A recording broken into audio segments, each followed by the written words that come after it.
የአማራን የህልውና አደጋ ከመከላከል ትግል ጋር የተያያዙ የተመጠኑ የግል ምልከታዎች።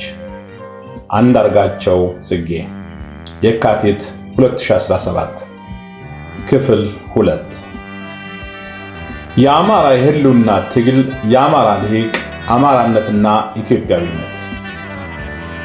የአማራ የፖለቲካ ልሂቅ አንድ መቀበል ያለበት ሐቅ አለ።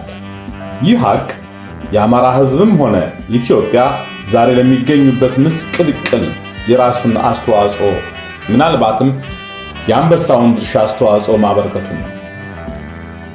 በ1970ዎቹ መጨረሻና በ1980ዎቹ መጀመሪያ ላይ ከደርግ ጋር ሲደረግ በነበረው ውጊያ ጽንፈኛ ብሔርተኛነት ታንኩንና ባንኩን ለመቆጣጠር የሚያስችል አቅም እየገነባ መምጣቱ ገሃድ ሆኖ ነበር።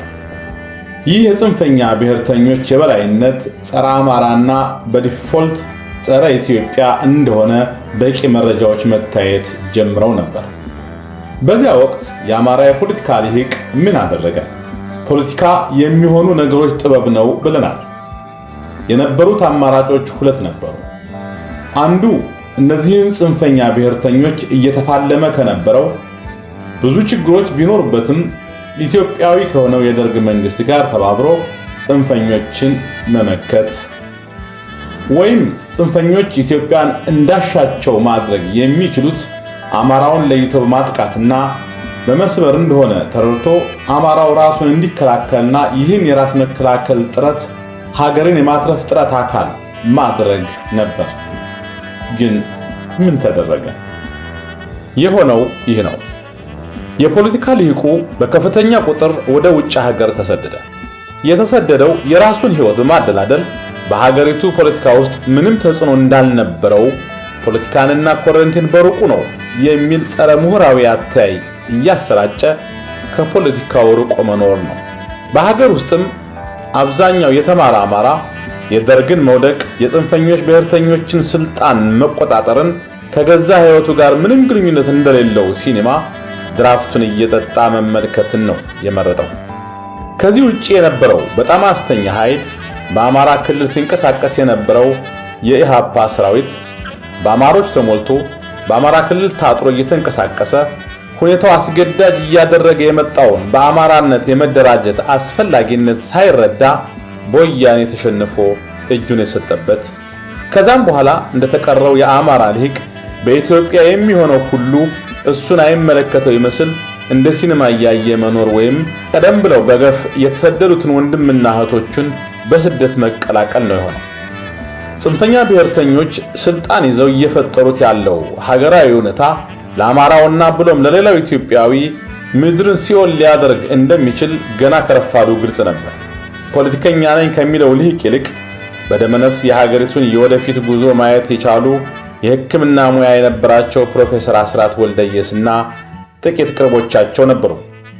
ፕሮፌሰሩ በአማራነት የመደራጀትን አስፈላጊነት ተቀብለው ጥረት ሲጀምሩ የአማራ የፖለቲካ ልሂቅ ፖለቲካ የሚሆኑ ነገሮች ጥበብ እንጂ የምኞትና የቅዠት መንገድ እንዳልሆነ ባልተረዳ መንፈስ በአማራነት መሰባሰብ ዘረኛነትን ማጠናከር ነው በሚል የአማራነትና የዘረኛነት እሳቤዎች ያላቸውን መሰረታዊ ልዩነት ባላገናዘበ መንፈስ በአማራነት መደራጀትን አለመደገፍ ብቻ ሳይሆን ተጻሮ የቆመበት ሁኔታ ውስጥ ወድቆ ነበር። ወያኔ ከምንም ነገር በላይ ያስፈራው የነበረው የፖለቲካ ኩነት እሱ ከፈጠራቸው በአማራ ስም እንዲነግዱ ሊሸንሳ ከሰጣቸው የአማራ ተወካዮች ውጪ ጠንካራ ዕውቀት ብቃትና ልምድ ባላቸው የአማራ ልሂቃን የሚመራ ነፃ የአማራ ድርጅት ነበር። የፕሮፌሰር አስራት ዕጣ አሳዛኝ የሚያደርገው በአማራነት የመደራጀት ሐሳባቸውን ከወያኔ እኩል የተቃወማቸውና የታገላቸው የአማራው የፖለቲካ ልሂቅ መሆኑ ነው። የአማራ የፖለቲካ ልሂቅ እንዲህ አይነት ሐሳብ የሚያቀነቅኑ ግለሰቦችን ምን ያህል ይቃወም እንደነበር ሌላ ምሳሌ ላቅርብ።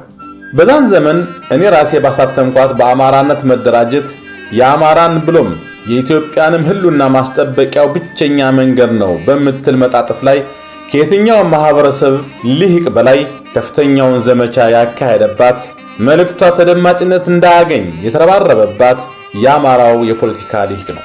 የዚህ የአማራ ልሂቅ ድርጊት በዘመኑ ሲታተሙ በነበሩ በርካታ ጋዜጦችና መጽሔቶች ላይ ተዘግቦ ለታሪክ ተቀምጧል። የመኖሪያ ቤቴ ድረስ መጥቶ እንዴት እንዲህ አይነት ጽሑፍ ትጽፋለህ በማለት ካወገዙኝ የሌሎች ብሔር ልሂቃን መካከል ብቸኛው ሰው ብርሃኑ ነጋ እንደነበር አስታውሳለሁ። ይህ ሰው ዛሬ የአማራን ሕዝብ ጨፍጫፊ ከሆነው የአብይ አገዛዝ ጋር ተጣብቆ የአማራን ሕዝብ ትግል ውድቀት ሲመኝ የሚውል ሆኖ መገኘቱ እውነትም ታሪክ በምጸት የተሞላ ነው የሚለውን አባባል አስተዋሽ ሆኖ አግኝቼዋለሁ። ዛሬም በአማራነት መደራጀት እንደ ሌሎች አክራሪ ብሔርተኞች አደረጃጀት ወደ ዘረኛነት የሚወስድ ነው በማለት በአማራ ሕዝብ ላይ የታወጀውን የዘር ማጥፋት እርምጃ እጁን ኪሱ ጨምሮ እየተመለከተ ያለው የአማራ ልሂቅ ብዙ ነው። የዘር ማጥፋት እርምጃው በራሱ ብን ብሎ ይጠፋ ይመስል ሀገራዊና ህብረ ብሔራዊ የሚባሉ ፓርቲዎች ከአማራውና ከጥቂት የደቡብ ብሔረሰቦች ውጪ የማይመሰረቱበት ሁኔታ እንዳለ እያወቀ የሀገሪቱ የፖለቲካ ምህዳር በሂደት በዘር ከተደራጁ ፓርቲዎች ውጪ ማንም መንቀሳቀስ እንደማይችል ሆኖ ተሰርቶ ባለቀበት ሀገር የአማራውንና የኢትዮጵያን ችግር ማቃለል የሚቻለው ኢትዮጵያዊ ፓርቲዎችን በማቆም ነው የሚል በተግባር መሬት ላይ ሊተረጎም የማይችል ምኞትን ይዞ ሲባዝን የሚውለው የአማራ ልሂቅ ዛሬም ብዙ ነው። ፖለቲካ በተግባር ውጤት የሚጠበቅበት ማህበራዊ እንቅስቃሴ ነው።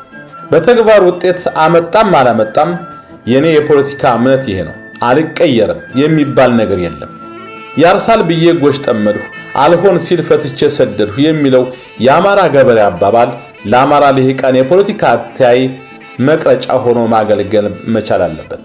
በአንድ ዘመን በሀገራችን የነበረው መንግስታዊና አስተዳደራዊ አደረጃጀት፣ የትምህርት ስርዓት፣ የሀገር ታሪክ ኢትዮጵያዊ ከሆነ ነገር ውጪ ለማሰብ እንዳይችል ያደረገው ኢትዮጵያዊ ልሂቅ ነበር። ይህ ልሂቅ በሂደት አንዳንዱ ኢትዮጵያዊነትን ክዶ አንዳንዱ ደግሞ በኢትዮጵያዊነቱና በብሔረሰብ ማንነቱ መካከል ተቃርኖ እንደሌለ በማመን ራሱን በብሔር ወይም በብሔረሰብ አደራጅቶ የሚንቀሳቀስበት ሁኔታ በኢትዮጵያ ተፈጥሯል። የሀገሪቱ ስልጣን፣ ሀብት፣ ወታደራዊ ጉልበት በእነዚህ አካላት እጅ ከገባ ውሎ አድሯል። ገብቶ ግን ሰላም፣ ብልጽግና፣ ፍትህና እኩልነትን አላመጣም። አዲሱን የኢትዮጵያ የፖለቲካ ሁኔታ ተረድቶ ስልጣን የያዙት ጽንፈኛ ብሔርተኞች ለይተው የጥቃት ኢላማ ያደረጉትን የአማራ ልሂቅና የአማራ ሕዝብ ለመታደግ በአማራነት ለመደራጀት አለመፍቀድ የአማራ ምሁር የሰራው ትልቅ ምሁራዊ ኃጢአት ነው። አሁንም ቢሆን ይህ በፍጥነት መስተካከል አለበት።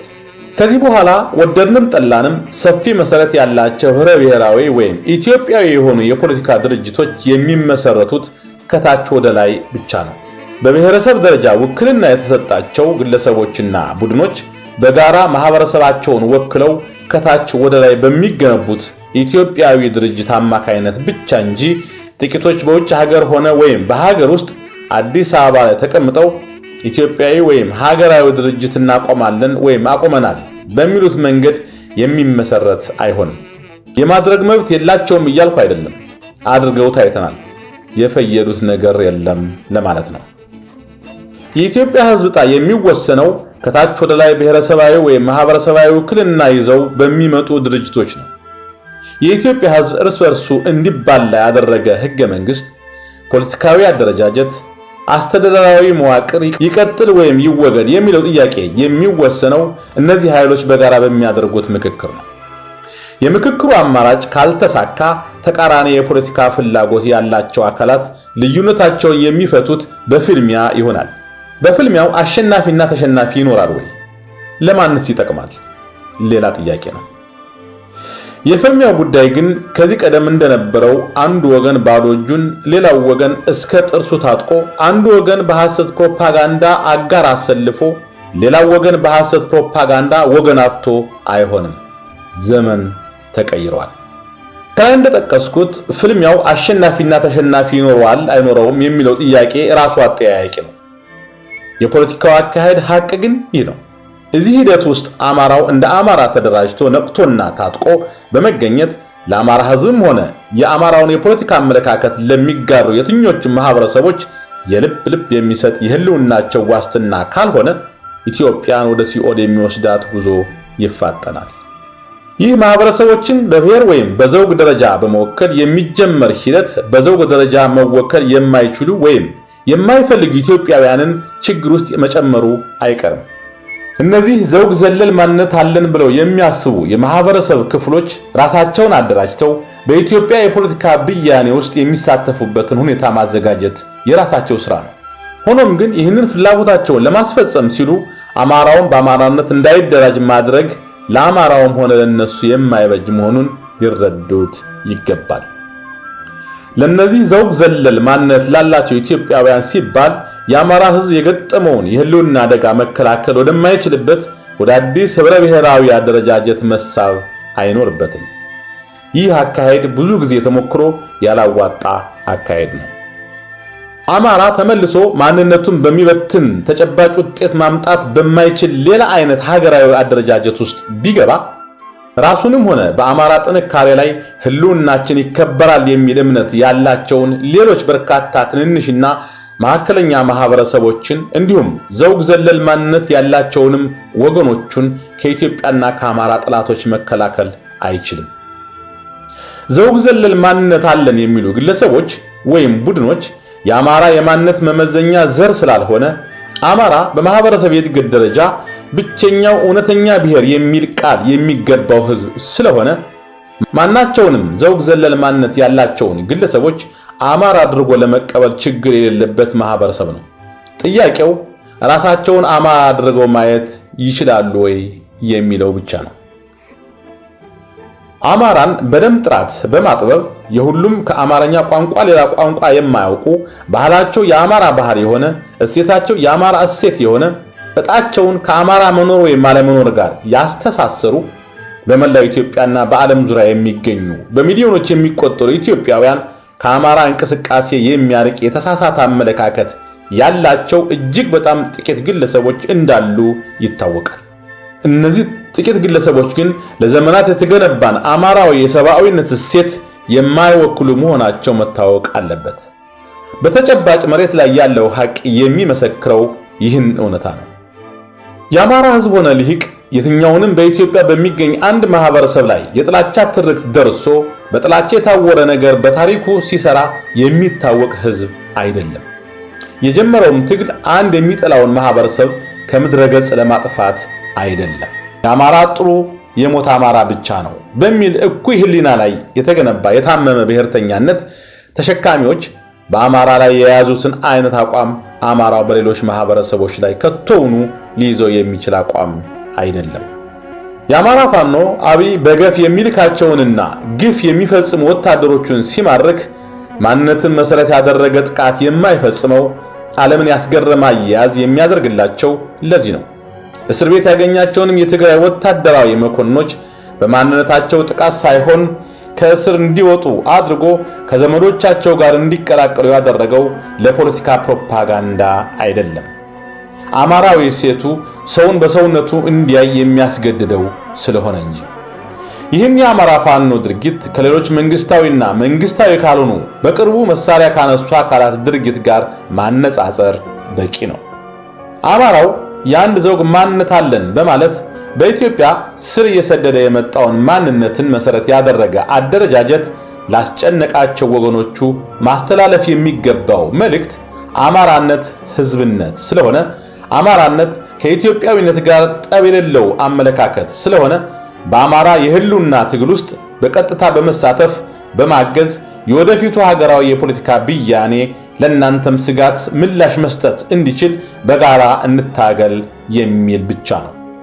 በዲያስፖራ ውስጥም በአማራነት ለመደራጀት ፍላጎት ያለው አማራ በሙሉ እንደ ትግራዋዩ፣ እንደ ኦሮሞው፣ እንደ ሶማሌው፣ እንደ ሌላው የራሱን አማራዊ ማህበር በማቆም ከሌሎች ጋር የሚያደርገውን ግንኙነት በቀጥታ በአማራነት ማድረጉ ትልቅ ጥቅም ያለው የፖለቲካ አደረጃጀት የፓራዳይም ሽግሽግ ይሆናል።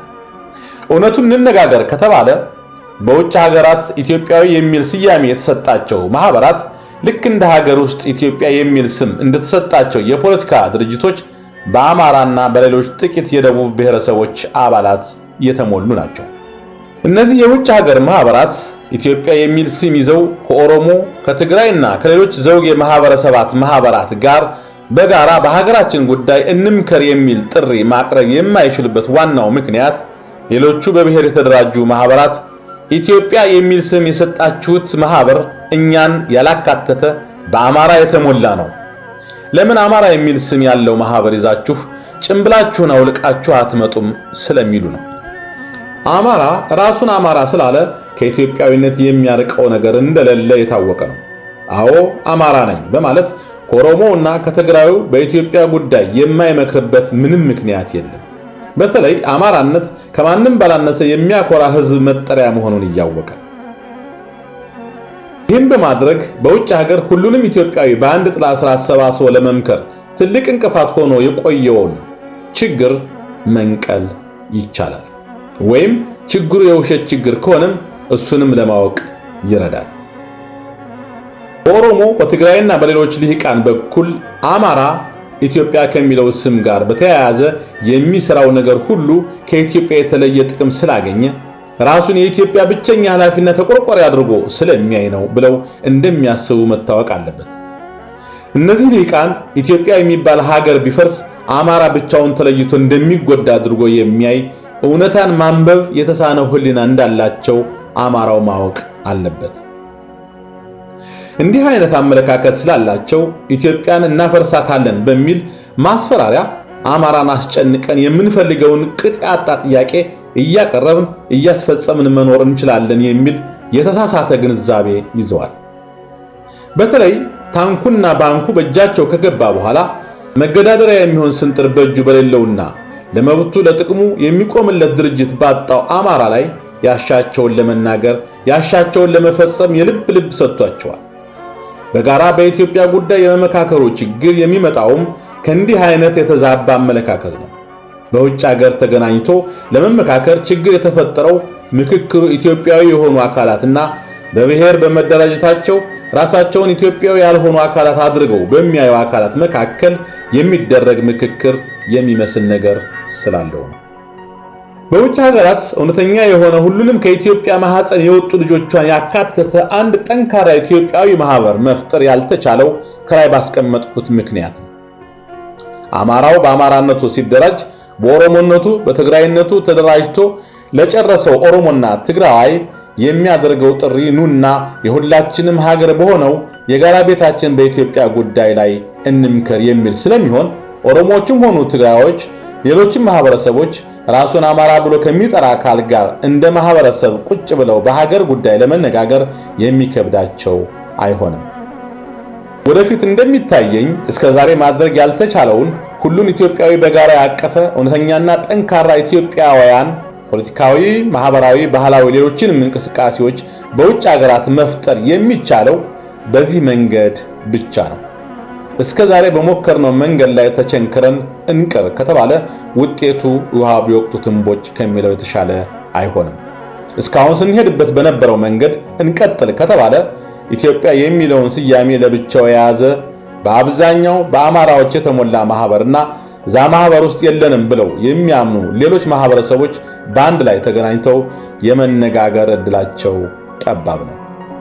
በውጭ የሚገኙ ዘውግ ዘለል ማንነት አለን የሚሉ ግለሰቦችና ማህበረሰቦች ምን ይሆናሉ ለሚለው ጥያቄ የራሳቸውን አደረጃጀት ይዘው ወደ ጋራ ማህበሩ መምጣት ይችላሉ።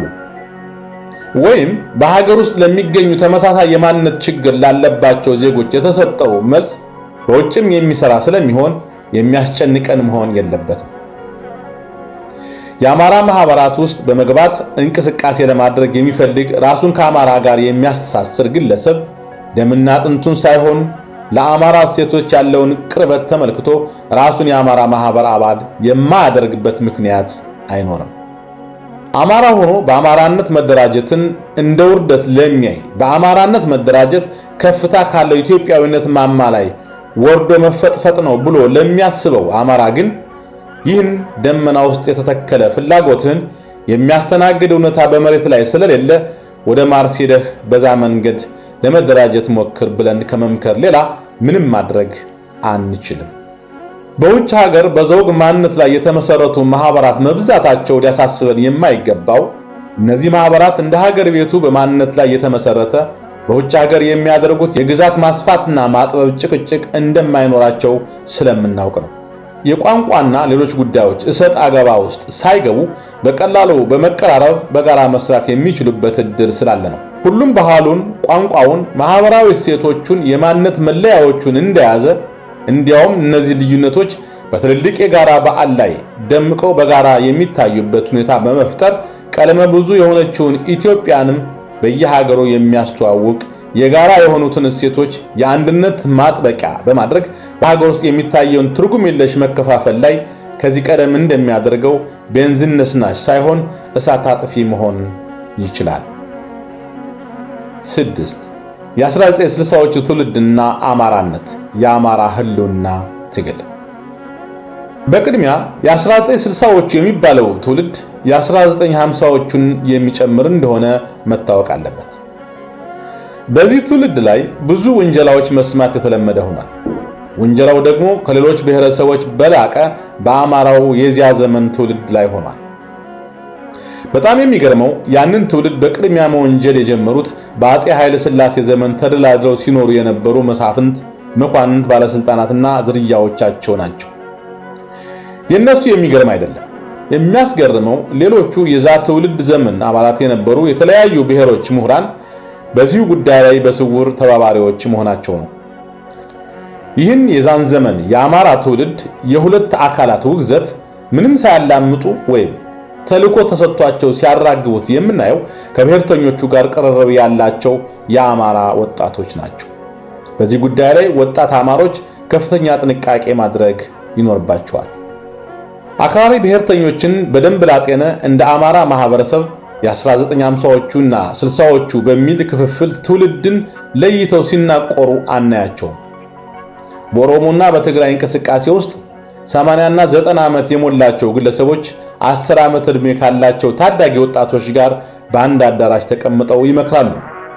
ትውልድ ሊያውቀው ይገባል ብለው የሚያምኑበትን በሐሰት ትርክት ላይ የተመሰረተ የአማራና የኢትዮጵያ ጥላቻቸውን ያስተላልፋሉ።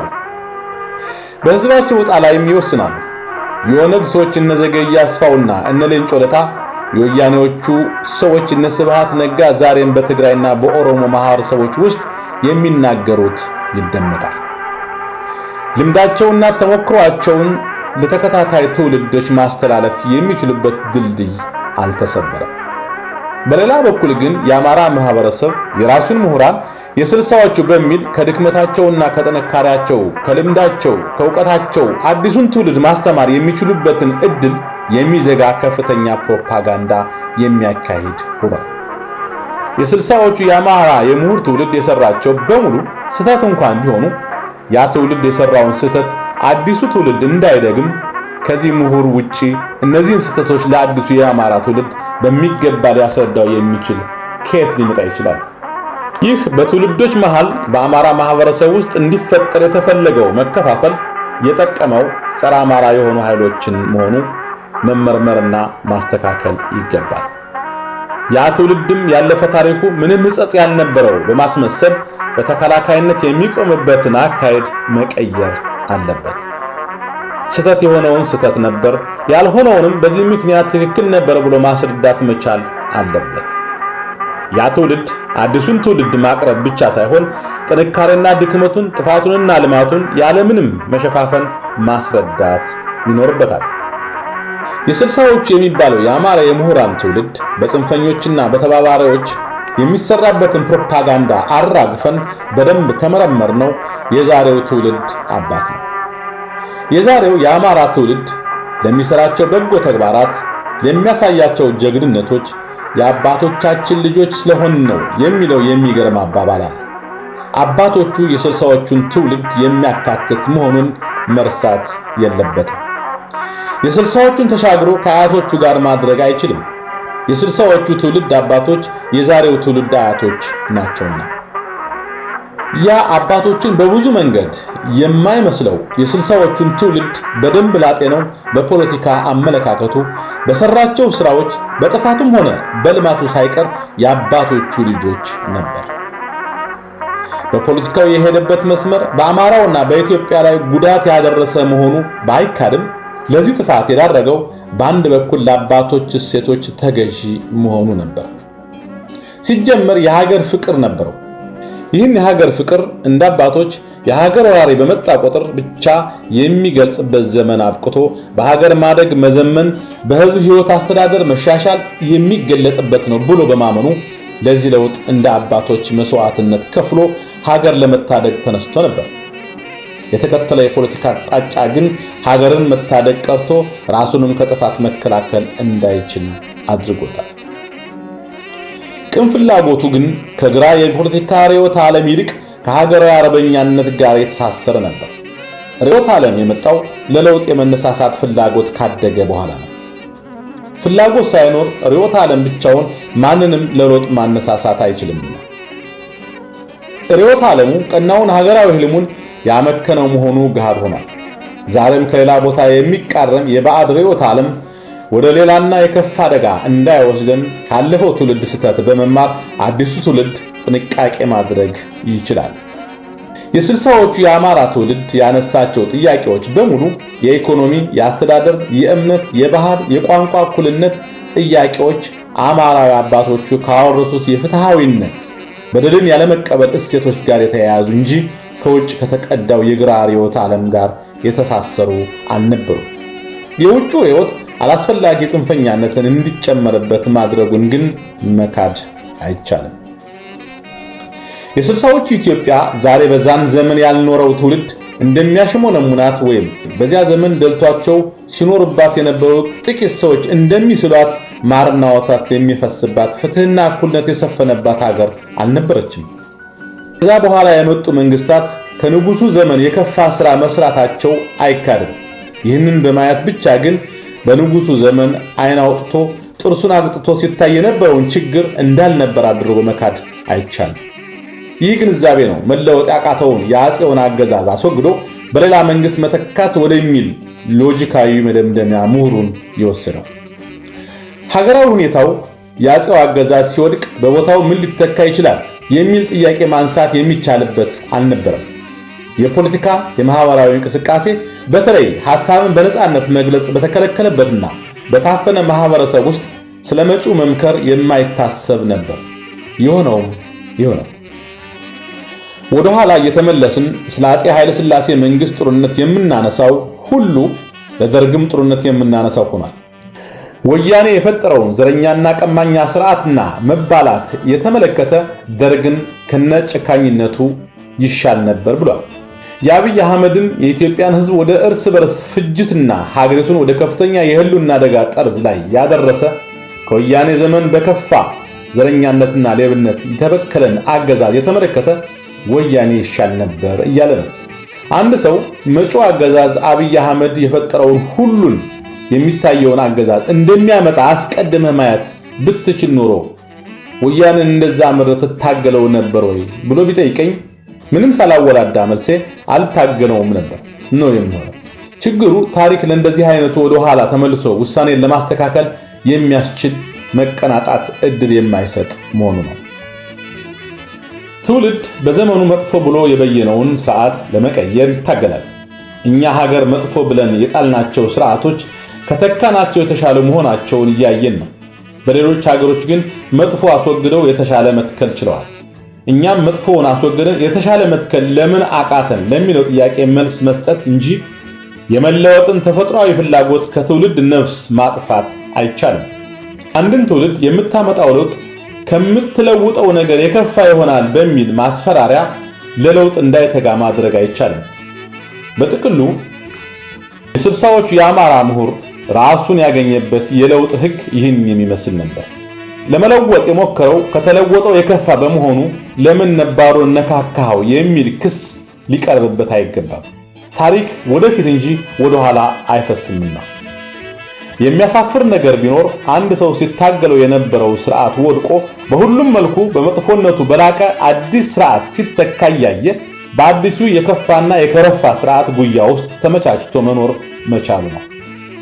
ወያኔ ዘራፊ ነው፣ አፋኝ ነው፣ ልንታገለው ይገባል ስትል ኖረህ ከወያኔ ሺህ ጊዜ የከፉ አፋኞችና ዘራፊዎች በሰለጠኑበት የአብይ አገዛዝ ውስጥ በደስታ መኖር መቻል ነው የኖሮች ሁሉ ኖር። ከ60ዎቹ ጋር ተያይዞ መነሳት ያለበት ከዛ ትውልድ አማራ ልሂቃን ምላሽ የሚያስፈልገው አንድ መሰረታዊ ጉዳይ አለ። ይህ ጉዳይ ለምን መሬት ላራሹ ወይም ለምን ንጉሳዊ ፈላጭ ቆራጭ አገዛዝ በህዝብ የስልጣን ባለቤትነት ይተካ? ለምን የእምነቶች እኩልነት ይከበር? ለምን በኤርትራ የሚደረገው ጦርነት ይቁም? ወይም ከኢኮኖሚና ከፖለቲካ ጉዳዮች ጋር የተያያዙ ሌሎች ጥያቄዎች ለምን ተነሱ የሚለው ጥያቄ አይደለም። በብሔሮች እኩልነት ማረጋገጥ ስም አማራውን የአክራሪ ብሔርተኞች የጥቃት ኢላማ የሚያደርግ ስሁት ትርክት ሲተረክ ለምን የተራኪዎች ማህበር አባላት ሆናችሁ የሚል ጥያቄ ነው። ይህ ከባድና መመለስ የሚገባው ጥያቄ ነው። ለዚህ ጥያቄ በበኩሌ ነፃነትን የማያውቅ ነፃ አውጪ በሚለው መጽሐፌ ላይ በግሌ ምላሹን ሰጥቻለሁ። ምክንያቶቹ በዋነኛነት በ60ዎቹ የአማራ ትውልድና በአባቶቹ መካከል ያለው ትስስር መላላቱ፣ አዲሱ ትውልድ ኢትዮጵያ እንደ ሀገር ምን እንደምትመስል፣ ምን አይነት በጥንቃቄ ሊያዙ የሚገቡ ጉዳዮች ያላት ሀገር መሆኗን፣ በኢትዮጵያ ስር ነቀል ለውጥ ሀገሪቱን ከሚገባት በላይ በመናጥ ሊያናጋት እንደሚችል በቂ ግንዛቤ የሚሰጥ የእውቀትና የልምድ ልውውጥ በትውልዶች መካከል አለመኖሩ ዋናዎቹ ምክንያቶች ናቸው። ወጣቱ የ60ዎቹ ትውልድ እውነተኛ የሆነ ሀገራዊ ዕውቀትን በተመለከተ በእውቀትና ውስጥ ያደገ ነበር ማለት ይቻላል። የትምህርት ስርዓቱ አይንና አእምሮን ወደ ሀገር ውስጥ መልሰው እንዲያዩ የማያደርግ ከውጭ የተቀዳ መሆኑ ያደረሰው ጉዳት ቀላል አልነበረም። ሀገራዊ ጉዳዮችን በሀገራዊ መነጽር ከማየት ይልቅ ችግሮቻችንን በውጭ መነጽር እያየን መፍትሄውንም በዛው መነጽር በመፈለግ ያመጣነው ጣጣ ነው። ሌላው ምክንያት በቀላሉ የማይነቃነቅ የሚመስለውን ንጉሳዊ ስርዓት ለማንገዳገድ ተባባሪ ኃይል እስከተገኘ ድረስ ስሁት ትርክት እየተረኩም ቢሆን አገዛዙ የሌለውን ባህሪ ስም ታሪክንም እየሰጡ ስርዓቱን መጣል ተገቢ አድርጎ የሚያይ ከወጣትነትና ከድንቁርና ጋር የተያያዘ በጥድፊያ ላይ የተመሰረተ የአውዳሚነት ፖለቲካ ተከታይ መሆኑ ነው። ሌላው ምክንያት በጽንፈኛነት ላይ የተመሰረተው የሌሎች ብሔሮች ብሔርተኛነት የንጉሱን መንግስት ከማዳከም የዘለለ ኢትዮጵያዊ ከሆነው ኃይል ቁጥጥር ውጪ ይወጣል ብሎ አለማሰብ እንደነበር ማመን የሚገባ ይመስለኛል። ብሔርተኛነት በኢትዮጵያ መገለጫው ዘረኛነት ሊሆን እንደሚችል፣ የዘረኛነት ጅኒ አንዴ ከጠርሙሱ ከወጣ በኋላ በቀላሉ መመለስ የማይቻል መሆኑን አለማወቅ አንዱ ነበር። እንጭጭነት፣ ድንቁርናና ከኛ በላይ አዋቂ የለም፣ ሌላ ሁሉ ኋላቀር ጎታች አመለካከት ያለው ነው በሚል ለእድሜ ለልምድና ለተሞክሮ እንዲሁም ለቆየው ለጥንቱ ቦታ መስጠት ካልቻለ ግልብ የወጣቶች እንቅስቃሴ ውጤት ነው። የአማራ ገዢ መደብ የሚባል አባባል በመቅረጽ ይህ ገዢ መደብ ባልነበረበት ምድር በዚህ ገዢ መደብ ሁለንተናዊ ጨቋኝነት ላይ ቅስቀሳ በማድረግ ግንባር ቀደሙን ሚና የተጫወቱት የአማራ ምሁራን ናቸው። እነዚህ የአማራ የግራ ፖለቲካ አራማጅ ምሁራን ይህን በንጉሱ መንግስት ላይ ሌሎች ብሔረሰቦች የሚያነሳሳ ትርክት ፈጥረው ሲያሰራጩ፣ ይህ ትርክት አደገኛ የሆነ ከነሱ ዘመን በፊትም አማራን እንደ ህዝብ ለማጥቂያ የውጭ ወራሪዎች የተጠቀሙበት፣ በሂደትም ይህ በአማራ ገዢ መደብ ላይ የሚሰራጭ የሐሰት ፕሮፓጋንዳ በቀላሉ ወደ አማራ ህዝብ ጥላቻነት ሊቀየር የሚችል እድል እንዳለው አዝሮ የሚያይ ጭንቅላት አልነበራቸውም። ጨቋኙ የአማራ ገዢ መደብ የሚል በሚገባ ያልታሰበበት ግልብ መፈክር የድህነት ፖለቲካና የፖለቲካ ድህነት ባለበት ኢትዮጵያን በመሰለ ሀገር ምን ውጤት እንዳመጣ አይተነዋል፣ እያየነውም ነው። ይህ ግልብ መፈክር በልቦለድነት ከተፈጠረው የአማራ ገዢ መደብ ጥላቻ በቀላሉ ወደ አማራ ህዝብ ጥላቻ ተሸጋግሮ የአክራሪ ብሔርተኞች የፖለቲካ መሰባሰቢያ ርዕዮተ ዓለም ሆኖ ተከስቷል። እንደምናየው የአክራሪ ብሔርተኞች የስልጣንና የጥቅም መወጣጫ መሰላል መሆን ችሏል። ይህ ከሆነ በኋላ በአማራ ህዝብ ላይ የደረሰውን መከራ ታሪክ ዘግቦታል። የ1960ዎቹ የአማራ የፖለቲካ ልሂቅ ያ ትውልድ እያለ ራሱን ካስቀመጠበት ማማ ላይ አውርዶ በዚህ ጉዳይ ላይ የተሰራውን ስህተትና ይህ ስህተት በዋነኛነት በአማራም ህዝብ ላይ ላስከተለው መከራ የድርሻውን ኃላፊነት መቀበል ይገባዋል። ይህ ብቻ ሳይሆን ያ ስህተት የፈጠረው አደገኛ ሀገራዊ ሁኔታ የህልውና አደጋ ውስጥ የከተተውን የአማራ ህዝብ ለመካስ በሙሉ አቅሙ የሚችለውን ሁሉ እገዛ ማድረግ ይኖርበታል። ይህ ጉዳይ እዚህ ላይ የሞራል ጉዳይ ሆኖ ይቅረብ እንጂ ከላይ በነበሩት መስመሮች ለማሳየት እንደሞከርኩት ትክክለኛውና ብቸኛው የፖለቲካ አቅጣጫም ነው።